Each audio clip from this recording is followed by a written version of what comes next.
How many of you in this room consider yourselves a revolutionary? Well, if you've watched television over the last 10 years, specifically the sort of high quality television drama that a lot of networks offer, then you've been part of a revolution. I myself spent a little too much time being a revolutionary. We're in the midst of what a lot of media critics and commentators are calling the new golden age of television. What I want to do today is outline a little bit of the history of television, but more importantly, talk about four aspects of what that revolution in television is and how it came about. And I want to use four prime examples of television programs that are at the heart of the new golden age in order to illustrate those. So what are the points? Well, number one is the way in which television has, in the words of Alan Sepinwall in his book The Revolution Was Televised, filled the void created by the extinction of the middle class movie. What that means is that well-written, high-quality, non-blockbuster type drama is often being made for television now instead of the big screen. Secondly, is the dramatic growth of serialized storylines and huge character growth that occurs over multiple episodes or seasons or even the entire run of a series. Third is the way in which new television shows are able to extend and twist old TV genres into becoming vehicles for talking about real life situations instead of telling stagnant old fairy tales with happy endings. And lastly, is the way in which high quality drama provides a spark to encourage new players to get into the act of creating high quality television themselves. So, if this is where TV is, where did TV come from? Well, when TV got going in the 1950s, there were a lot of great programs. Playhouse 90, The Twilight Zone, and others comprised the first golden age of television. But it wasn't until the 1980s that television began to push the boundaries of what it could do again. Programs like Hill Street Blues and St. Elsewhere offered storylines that people could relate to, even if it made them a little uncomfortable.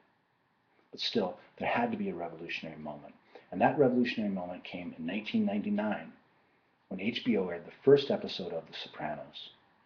Tony Soprano and The Sopranos were unlike anything that had been on television before. And it wasn't just the imaginative foul language or the violent, unrelenting intrigue. Tony Soprano was a sociopath, but he was a relatable sociopath. A violent, wise guy mob boss who had problems just like you and me. And his problems just don't go away. His life never gets better. He never sees the error of his ways. He never turns from the dark side. He just keeps muddling through. That's what everybody on The Sopranos does. They just muddle through. In fact, unfortunately, they're muddling through a life of crime and revenge, but their lives never change.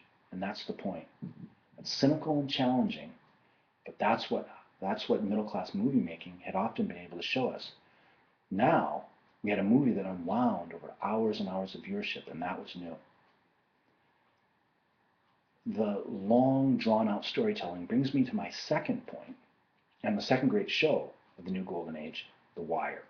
The Wire was HBO's follow-up to The Sopranos, but it was a little different. It was less character-driven because it had a story to tell. It had some place to go. Each season of The Wire is a chapter in the story of the ongoing decline of a great American city, Baltimore. It takes the characters time to unwind each chapter, but by the end of season 5, we have a deep and disturbing sense of the whole. With The Wire, you can't get to the end unless you've been there since the beginning. But what about all that TV had to offer? Wasn't there anything to be salvaged? Well, of course there was. And into the void stepped Battlestar Galactica. Here we have the old sci-fi television drama completely reimagined. No aliens to vanquish, no flawless ship captain to guide us. Just human beings facing difficult circumstance. People like you and me coming up against impossible situations and making terrible mistakes.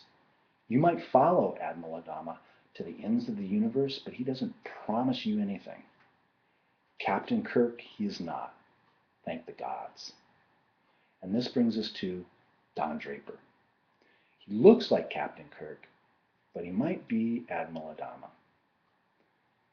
When AMC decided to take a chance and attempt to air their own high-quality television drama, they were desperate. Sequenwall outlines the story of how Mad Men came to be AMC's attempt to become relevant in a post-Sopranos world. The epidemic of high-quality television had spread even to fringe networks.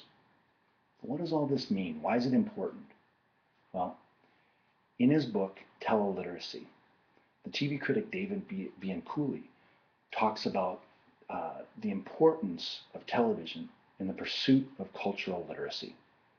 What that means is that it's important to know the characters and stories that your culture uses to explain human problems. If we're lucky, our storytellers are deep and creative and realistic in challenging us to understand ourselves. To think that TV could be a medium for this kind of storytelling is revolutionary.